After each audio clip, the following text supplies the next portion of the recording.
Que a paz, a graça, a saúde e a alegria do Senhor Jesus esteja com você, meu irmão, minha irmã. Hoje o assunto é bem interessante. Hoje falaremos a respeito do plano de Deus. Muitas pessoas às vezes dizem para nós: Deus tem um plano maravilhoso para sua vida. Deus tem um plano e um propósito para você. Mas muitas vezes não nos é explicado o que é esse plano. O que é isso? Que plano é esse? Outros têm até dificuldade de saber o que é um plano e tal. Um plano, basicamente, e propósito também, que é a mesma coisa, é um objetivo, uma meta. Então Deus tem uma meta para nós, um objetivo final para nós. E isso tem sido difundido de uma forma até equivocada muitas vezes, porque nós vemos que em vários lugares, quando se fala de plano de Deus, do plano que Deus tem para nós, muitos já assimilam que seja um plano de prosperidade financeira, de muito dinheiro, de vida boa aqui nessa terra e tantas coisas assim, quando na verdade é totalmente o contrário. Quando analisamos o Evangelho, nós vemos que o plano ideal de Deus para nós, o primeiro propósito que Deus tem para a nossa vida, é o de arrependimento, onde nós precisamos nos arrependermos dos nossos pecados e crer que Deus pode nos salvar. Crer que o sacrifício de Jesus foi suficiente para nos salvar. Então, esse é o primeiro plano.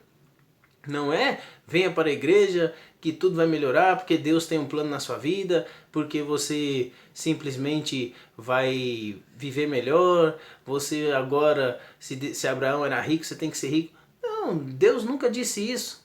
Deus não age assim. Nós vemos várias vezes que apesar de Deus ter dado riqueza a algumas pessoas, isso não é o plano de Deus para todos. Claro que um ou outro possa sim ter riqueza, claro que um ou outro possa sim ser rico, mas não significa que todos têm que ser ricos, né?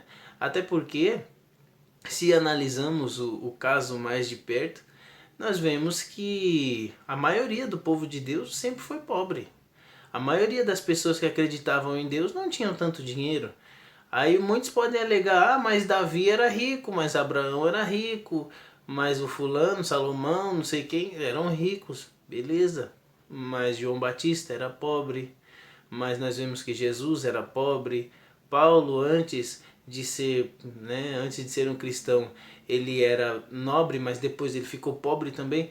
E essa ideia de dizer, vem para Cristo que tudo vai melhorar, isso é uma mentira.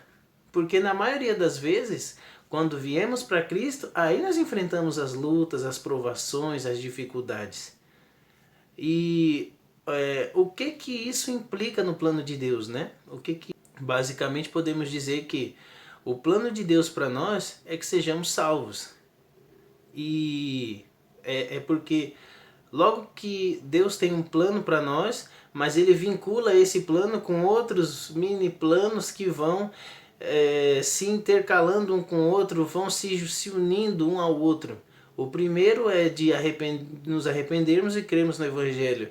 O segundo é que depois de crermos, agora nós devemos nos santificar e continuar em santificação, porque Deus diz: sede santo, porque eu sou santo. E nós percebemos que esse processo de santificação ele vai até o resto da nossa vida. Ele não para. Começamos a nos santificar assim que aceitamos a Jesus e esse processo só termina com a nossa morte. Então, esse processo ele é contínuo. Às vezes pensamos, não, eu comecei aqui, já está ótimo, já cheguei num bom patamar porque eu tenho 10, 15, 20 anos de igreja, mas os defeitos ainda estão aí.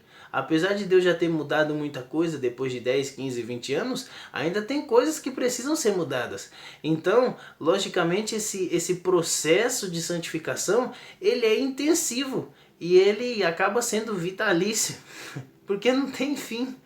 Então, o fim da santificação é só com a morte. Nós vemos também que logo em seguida um outro plano que Deus tem para nós é de testemunhar a Cristo.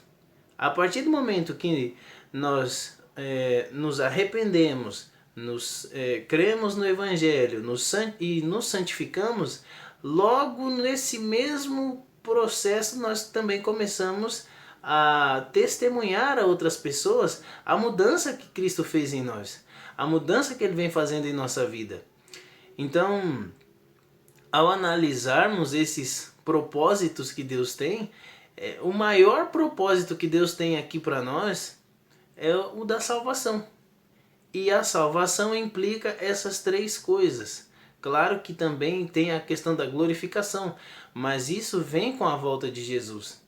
Então, um dos propósitos que Deus tem para nós é que testemunhemos da nossa fé, que demos razão da nossa fé a outras pessoas. Principalmente quando nós mudamos, muitas pessoas têm dúvidas. Por que cremos nisso? Por que cremos naquilo? Por que fazemos isso e não fazemos aquilo? Por que ouvimos tal música? Por que não comemos tal coisa? Por que vivemos assim? Por que não frequentamos tal lugar? Por quê? Porque Cristo deseja que nós vivamos uma vida diferente. E isso leva todos nós a testemunharmos. Então, Jesus disse, vocês serão as minhas testemunhas. E nós devemos de fato ser testemunhas de Cristo. A princípio, é difícil sermos testemunhas de Cristo. Mas, à medida que vamos conhecendo o caráter dele, conhecendo a justiça dele, o amor dele, é quase que automático. Quando nós vemos, já estamos falando para outras pessoas, já estamos recomendando livros para ler, já estamos falando de tal livro da Bíblia. E todos nós aqui somos testemunhas de Cristo. Outro propósito que Deus tem para nós, outro plano, né? É o de de vencermos toda e qualquer tentação. Vencermos pelo poder de Cristo todo e qualquer pecado. Muitos dizem por aí, não, mas é impossível vencer o pecado, não tem como, não dá e etc. Mas, sendo coparticipantes da natureza de Cristo, sendo nós coparticipantes da natureza de Cristo, nós conseguimos qualquer coisa. Porque não somos mais nós que devemos viver, mas Cristo deve viver em nós. Por isso que Paulo diz, já não sou eu mais que vivo, mas Cristo vive em mim. A vida que vivo na carne, eu vivo para Cristo. Então, nós podemos e devemos vencer os pecados. Eu vejo muita gente falando, não, é impossível, chega a ser ilógico dizer que não podemos vencer os pecados. Por quê? Se não podemos vencer, nós vamos lutar para quê? Pô, se vamos cair mais hora ou menos hora, então para que lutar contra o pecado? Sendo que Deus ama os pecadores, mas Ele detesta o pecado. Deus ama as pessoas, mas Ele não quer que vivamos na mesma prática do pecado. E é por isso que Ele nos chama para uma vida de santificação, para uma vida diferente, para uma vida totalmente nova em Cristo. Por isso que Paulo em 2 Coríntios 5,17 diz que aquele que está em Cristo, nova criatura é, porque as coisas velhas já passaram e tudo se fez novo. Então nós vemos que Cristo, Ele pode nos purificar de todo e qualquer pecado. Por isso que João escreveu, amados filhinhos, eu vos escrevo essas coisas para que não pequeis. Mas se porventura, por acaso, eventualmente alguém pecar, temos um advogado no céu. Então nós vemos que Deus trata trata o pecado, essa prática de pecarmos, né, como uma hipótese. Olha, se alguém pecar, eventualmente, e não vivermos na prática do pecado. Porque o pecado é o que faz separação entre nós e o nosso Deus. Por isso que Deus diz exatamente isso em Isaías. O meu ouvido não está surdo para que não possa ouvir, nem o meu braço encolhido para que não possa salvar, mas são as vossas iniquidades que fazem separação entre mim e vós, entre vós e o vosso Deus. Então nós vemos que O pecado ele é tão danoso que ele nos afasta de Deus. É como diz Abacuque, Deus é tão puro de olhos que não pode contemplar a iniquidade. Ninguém pode ficar diante de Deus todo cheio de pecado. É por isso que nós precisamos nos arrepender e crer que Ele pode nos salvar. Porque à medida em que nós nos arrependemos e cremos que Jesus pode nos salvar, todo e qualquer pecado é pago lá na cruz.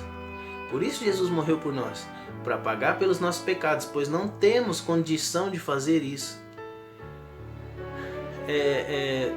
Tem muitas coisas que eu vejo serem ditas hoje a respeito de Cristo, dizendo que o plano de Deus principal é que sejamos prósperos, é que sejamos ricos, é que sejamos isso, que sejamos bem-sucedidos, que nós sejamos grandes perante os homens.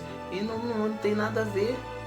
Porque se assim fosse, ele teria dito isso, Jesus tinha dito isso para o jovem rico. E na verdade o jovem rico, quando se apresentou diante de Jesus, a resposta que ele teve foi totalmente diferente da que ele imaginava. Jesus disse, pega todas as coisas que você tem, vende aos pobres, depois vem e me siga. E ele não foi, porque era dono de muitas coisas, de muitas posses, tinha muito dinheiro, então não queria largar essas coisas. Assim como nós também não devemos viver assim. Então, por isso que nós devemos nos prender do amor ao dinheiro, do amor às coisas dessa terra, porque senão nós acabamos interpretando tudo errado, achando que Deus tem o dever de nos dar dinheiro, que Deus tem o dever de nos dar coisas materiais para essa terra, quando na verdade o interesse maior de Cristo é que sejamos salvos. Nós precisamos reivindicar o caráter de Cristo. Reivindicar o caráter de Cristo é sermos luzes como Cristo foi luz aqui, é vivermos como Cristo viveu aqui e termos o caráter impresso dele na nossa vida. É isso que precisamos fazer. Ah, meu irmão e minha irmã, que Deus nos ajude a fazer o que precisamos fazer, que Deus nos ajude a reivindicar o caráter de Cristo, porque nós precisamos nessa época viver de uma forma totalmente diferente do que as outras gerações já viveram.